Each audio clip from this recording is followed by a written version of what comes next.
Masaki has a question. This may sound like an odd question, but I'm simply curious. Sex in Buddhism is frowned upon, and in the case of the 8 and 10 precepts, prohibited.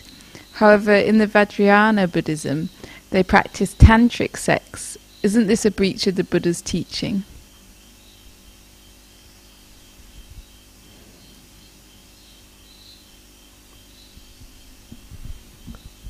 Well, first of all, Vajrayana Buddhism isn't following the Buddha's teaching, per se. It's following certain teachings that are designed to allow one to become a Buddha or a Bodhisattva. And so it's not quite clear. I mean, the word Vajrayana is coined by a certain group of Tibetan Buddhists and to describe a certain specific set of practices.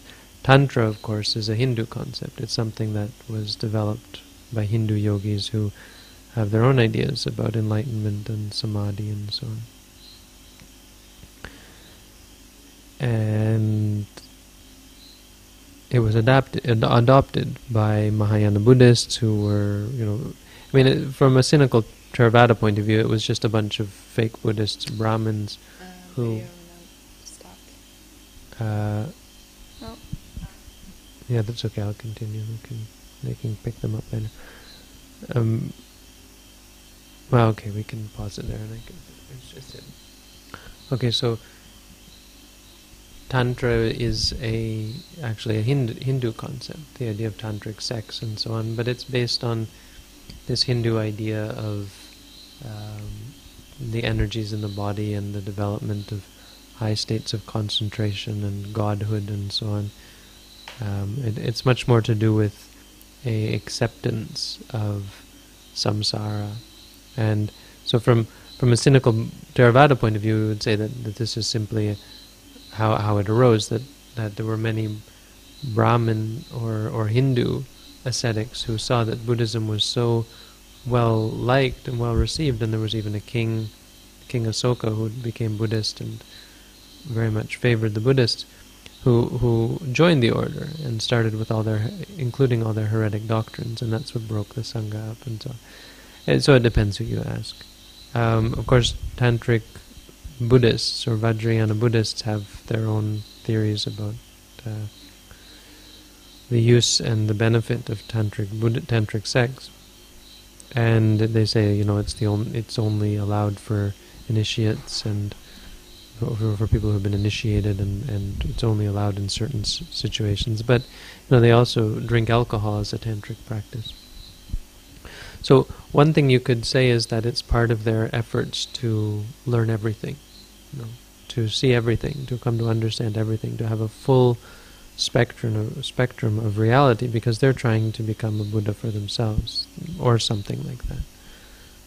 So on the one hand, there's a very, very much a difference of opinion among Buddhists over what is correct practice. But on the other hand, even from within an orthodox Theravada viewpoint, there is some leeway for coming to understand everything. I mean, a bodhisattva really does, he does engage in family life and having children and so on. He goes through many different lives, learning many different things, because in the end he has to come to understand everything. So it has to be much more well-rounded than someone who's just following along after and reaping the fruits of the Buddha's teaching.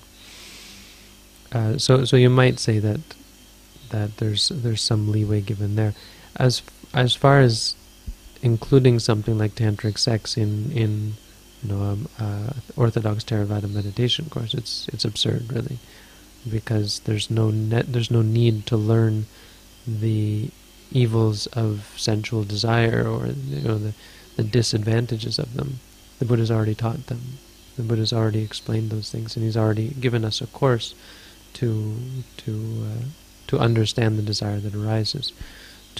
He's given us a means of focusing on the desire itself, a means of breaking up the experience, so we don't have to repeatedly, again and again, realize the addiction and the attachments and so on. And we don't need the energy that comes from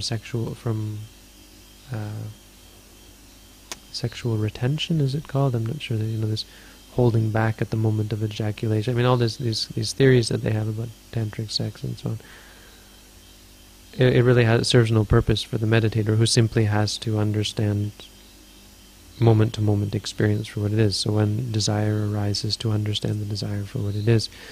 When energy arises, or even physical energy arises, to understand the energy for what it is.